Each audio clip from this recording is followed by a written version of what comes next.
been a player. I've been broke as a joke. I've been a money maker. I've been a record breaker. Taking credit as an educator. I've been known to spit the flows and make it shaky, shaky thing. Popping, locking, stopping, let it hang.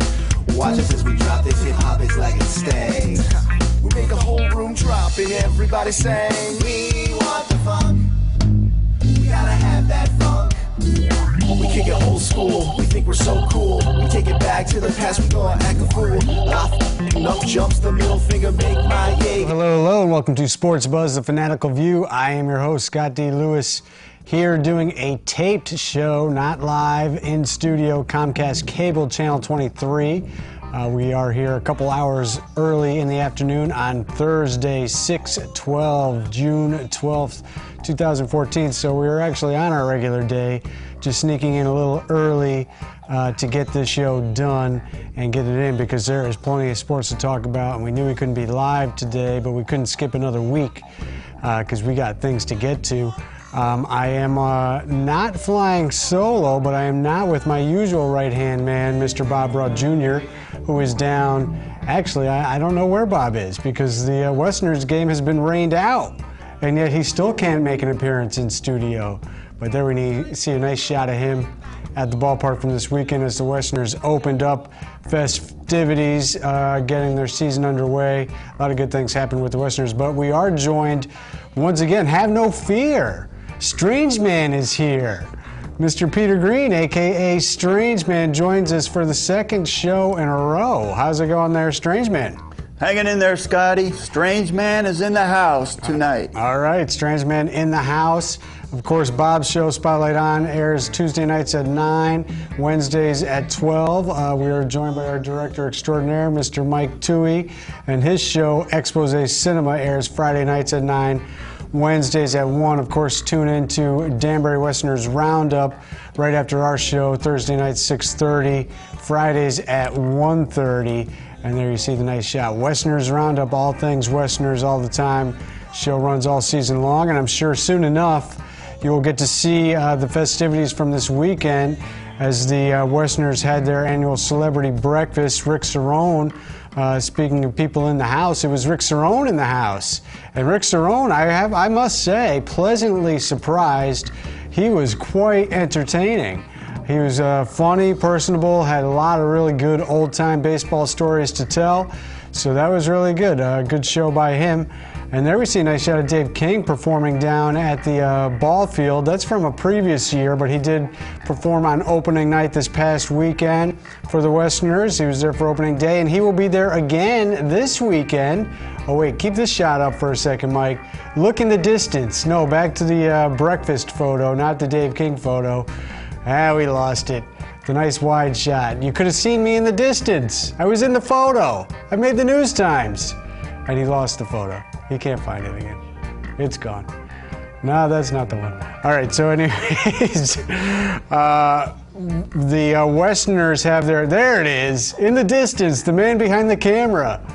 That would be me.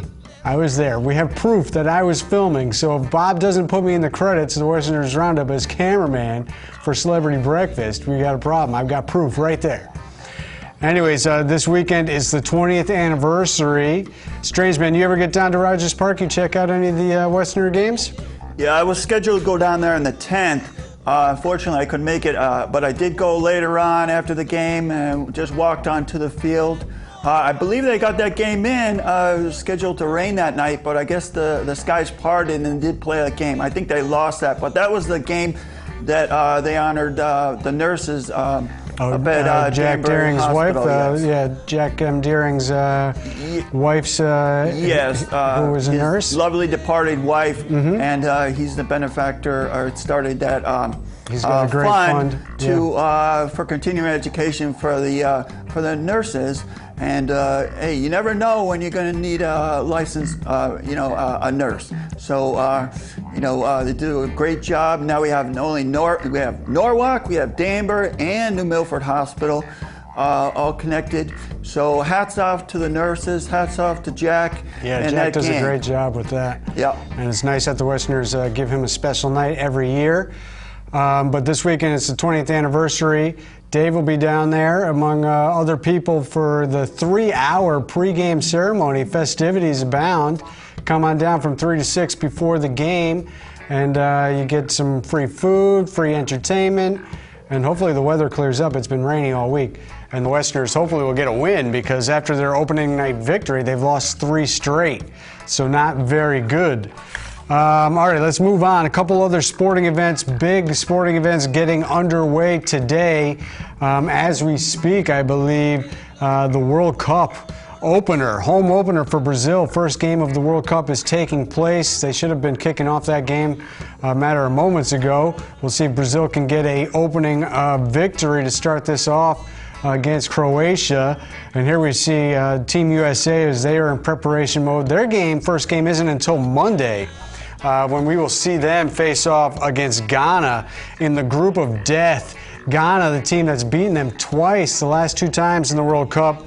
So we know Ghana will be a tough challenge. I'd like to see them get past them this year. They're going to need that victory, because it's Germany and Portugal, the other 2 teams in that group of death. Very difficult group for the USA to face. We'll see if Klinsmann can get this group out of the first opening stage here and into elimination stage, which would be nice. Some other interesting groups. England and Italy paired up. They play Saturday afternoon. Costa Rica and Uruguay, very tough team, is in that group as well. Defending champion Spain, they draw Netherlands. Chile, which is a sleeper team a lot of people are picking, and Australia.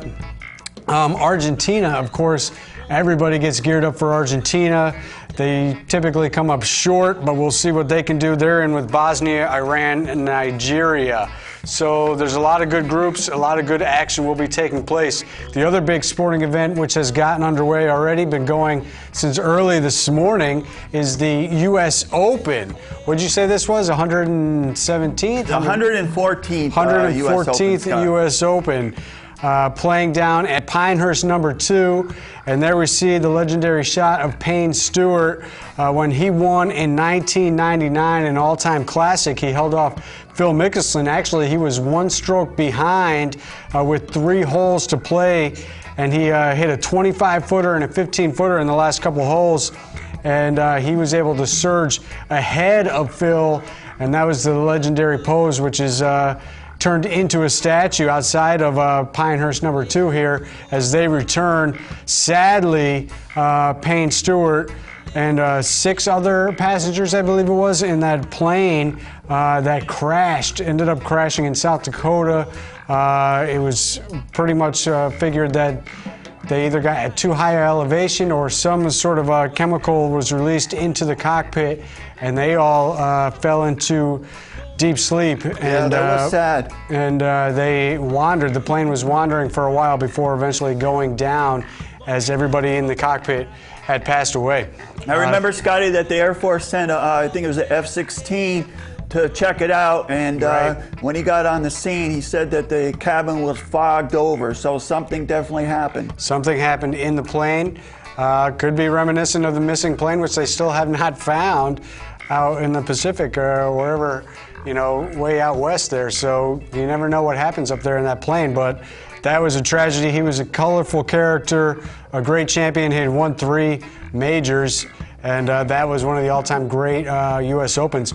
Over 20 golfers right now playing within 1 stroke, about 6 or so at -2 and another 14 or so at -1. Mickelson is even through his opening round, so he is right there in the mix.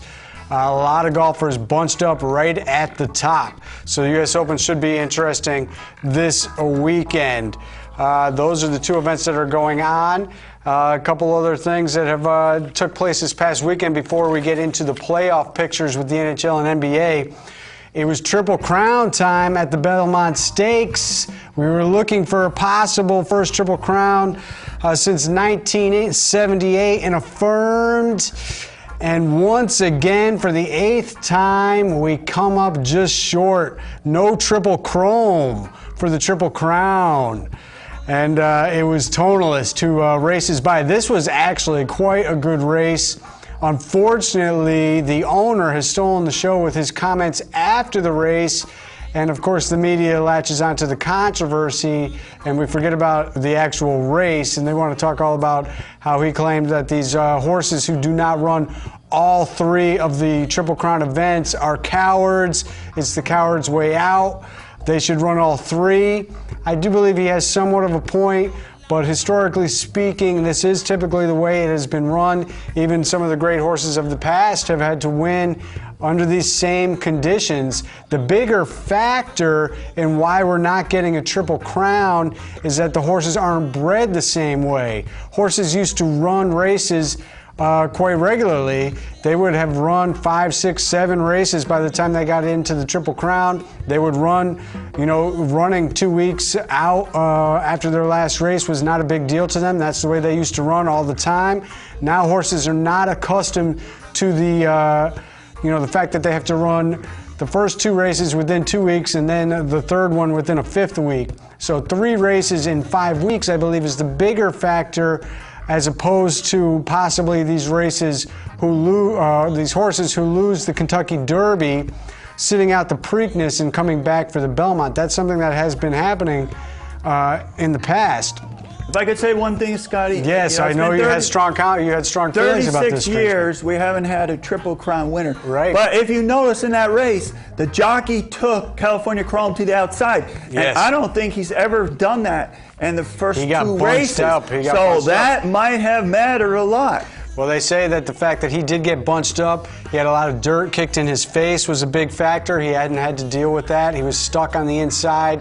He couldn't get out front and stay to the front. He was kind of pinned in, and the horse, you could see, was just dying to get out of the pack and get to the outside. The other thing is, we see here the photos of the horse after the race. Amazingly enough, with all the commentary after the race, well, first of all, I'm quite amazed that what I would call intelligent-minded media members say that the horse choked.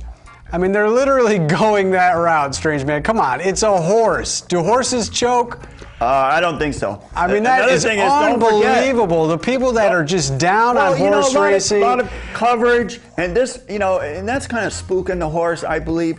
He did kick himself in the stall, right. so and maybe that has something to do with it. He clipped himself either in the stall or on his first. They're only 3 years old, Scotty, these horses. Right, and he was bleeding on his one of his front hoofs there. Right, I think that had to be a big factor, yet no one wanted to even discuss whether that was the reason why he didn't have the finishing kick. I mean, he came to the outside turn, he went to the outside, made a move for a moment where it looked like he was going to be able to go, and he just could not get past the lead group. I mean, he didn't finish that far off, even though he was out of the money, finishing tied for 4th. Everybody wanted to say, oh, he finished out of the money, he finished 4th. He was 3 lengths off. It was a tight group. This was a very good race. Yes. It wasn't like he got blown out. He was still right there in contention. He cleft his hoof coming out of the gate. It's a difficult thing to do, as we have seen with the 8 previous horses that have not been able to do it. And the thing I was talking about in the last show. Tough trophy to get. Yeah, I mean, in the 70s there was a few, but in 73, when it was the streak was broken, it had been since 1948. So really, all the Triple Crowns, the majority of them took place before 1948. So that's when it really took place. And since that point, there's only been 3, which took place in the 70s, and none since affirmed in 78. So we'll have to wait another year. But I do think that he purported himself quite well in this event and did a great job. He just could not quite get it done. It was the highest rated Triple Crown Belmont since Smarty Jones, who captivated everybody in the early 2000s. 21 million viewers tuned into NBC, and 120,000 people out there on Long Island checking it out. So don't tell me horse racing is dead and that nobody's interested in this. There was more viewers tuning into this. I was in front of my set all day. I hear you. I tell you, even though that horse lost, I tell you, it was a great horse, because you figure out how much money they bought him for up front. Right. And I tell you, a great group of people, put a lot of time in. Unfortunately, he came up short. The California Chrome didn't shine that day. Nope. But hey, bloodlines are there, so I'm sure he's going to get a lot in stud fees down the road. And the ratings were better than the NBA Finals Game 1 and Game 2. I didn't see the ratings for Game 3, but I'm sure being a midweek game that one definitely was lower. So, I mean, the people are interested in this event no matter what some of the media folks want to say. So it was a good Triple Crown season. A little disappointed that he couldn't come up, but it was a great race. Other big event internationally that took place this weekend. Hats off to Maria Sharapova for bringing home her second French Open final in the past 3 years, her 5th Grand Slam.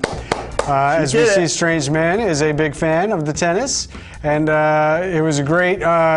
I had called out this Selena Halep from last season when she won in New Haven and had a good U.S. Open. I could just tell that this girl was good, and she's won 7 tournaments this year. She's moved from 57th to 3rd in the international competition. So she is a player to watch on the rise, and she made it all the way to the final. She came up a little short, 6-4, 6-7, 6-4, 3-setter. Great match there for the women. And on the men's side, it was Rafael Nadal bringing home his 9th title. Unbelievable. More titles at one event than any other man in another event. Federer and Sampras, I believe, both have 7 at Wimbledon. Yes. King of the clay. King of the clay, no doubt. He now has 14 titles all told, which ties him for Sampras. He's 3 behind Roger Federer, who has 17. So 9 of his 12 coming at the 9 of his 14 titles, 12 majors coming in the French. So Nadal, who has a record of 66-1. That's correct. Only lost 1 match all time in 10 tournaments there, 10 years at the French Open. Pretty spectacular. He lost the first set 3-6 to Djokovic, then won 7-5, and then went away 6-2, 6-4 to finish it off. So that is done. All right, let's get to the playoff action. I'm not sure how much time we got, but I probably was rattling on a little bit long there. Bob, maybe he's a little bit too stressed to be down here because the Rangers are stressing him out, but they did keep the playoffs alive last night, avoiding the sweep at the hands of the LA King, so as they won a very, very tight game, 2-1. Strange Man stat of the week.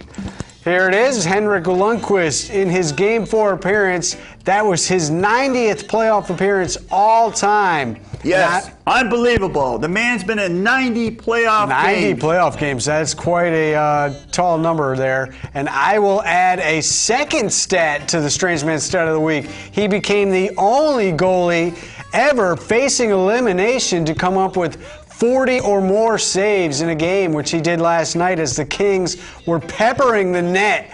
And they were trying to force overtime in this game or even win it in regulation as they had all the pressure on Lundqvist. He got a little bit of help in this game as the puck trickled past him twice. I called you Bob there for a second, Strange Man. Did you see these... the 2 times where the puck was sitting on the blue line trying to get in the net, and the slush on the ice stopped it from going in. This was unbelievable. There was another post shot as well where the Kings had beaten Lundqvist, but it was not to be. The hockey gods did not want to sweep. They wanted a 5th game, so they will head back to LA with only 1 day rest. That Game 5 is tomorrow night in Los Angeles. Long trip out west. We'll see which team gets affected by that. And there we see right there as the defender got his hand on the puck. Did not close his hand on the puck, which would have been a penalty shot with a minute left in regulation. He just swiped it out with his hand. Personally, I think that should be a penalty. And there it is, the other shot. As the Kings, how did he miss it with his stick? He's swiping at it, it's sitting on the red line, trying to get in the puck, and he couldn't do it. And the defender gets his stick in there and swipes it out. Unbelievable how close it was. And it was a great exciting game, definitely. Great, exciting game. The Kings up 3-1. Of course, they won the first 2 games in LA in overtime, second one being double overtime. And they came from 2-0 down in both those games, overcame 2-goal leads in both Game 1 and Game 2. So we know the Rangers could have won either one of those first 2 games in LA. Can they get back out there and get a little momentum, or will the Kings finish it off? Interesting to note, when the Kings won the Stanley Cup a few years ago against the other local team, the New Jersey Devils, they went up 3-0 in that series before losing 2 in a row and being forced to come back and win a Game 6 in New Jersey. So could it be deja vu all over again? Could the Rangers get out there, win Game 5, force a Game 6 back in New York?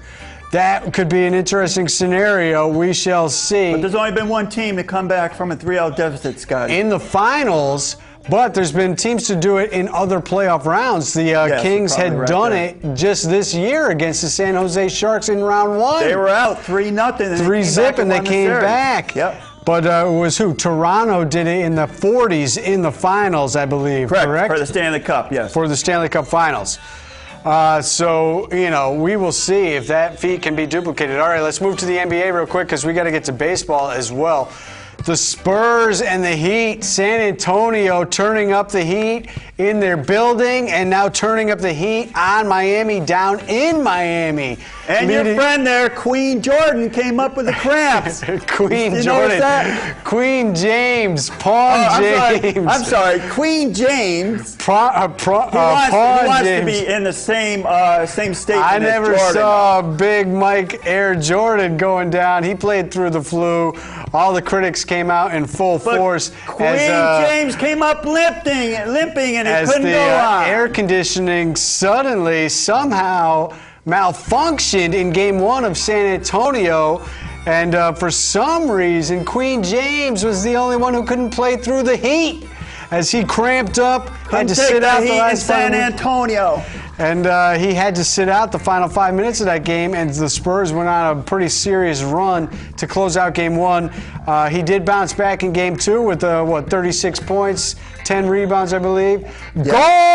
Goal! Scored by Neymar. I'm getting the update right now, and as we're taping this show at 4:31, Neymar comes through for Brazil. 1-0 Brazil early in the World Cup.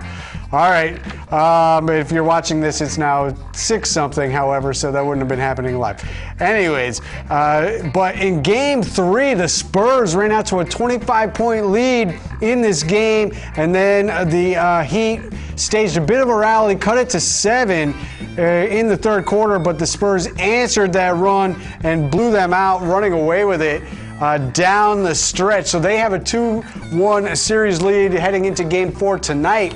Another interesting note, finally, since 1985, when it was Lakers and Celtics, and the NBA was tired of the back and forth West Coast, East Coast thing, they went 2-3-2 format in the finals, games played, which everybody hated for 30 years. They finally have gone back to 2-2-1-1-1. So Game 5 will be played in San Antonio, 6 back in Miami, 7 in San Antonio, if it goes that far.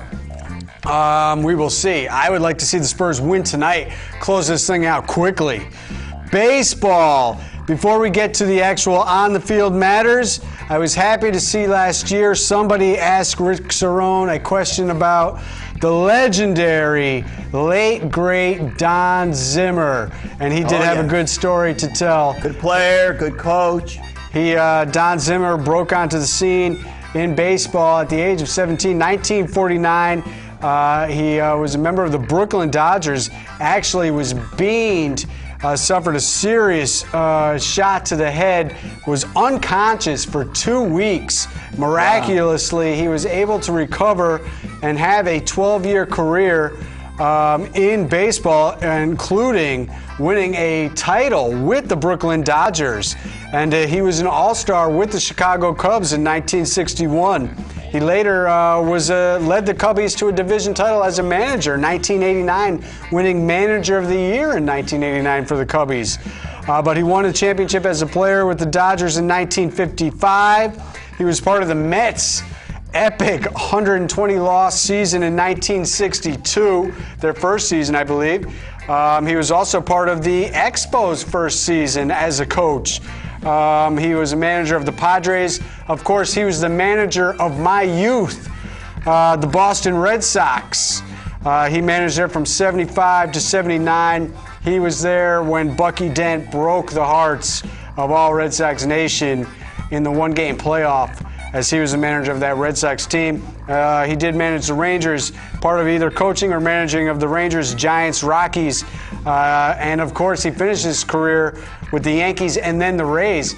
After the dust-up with Pedro Martinez, as we're seeing in the breakdown right here, and that was unbelievable. We all know the bad blood between the Red Sox and the Yankees. Pedro had a penchant for beating Yankee players. And I say then and I say now, it was Don Zimmer who was the only one who had the guts to go confront Pedro Martinez.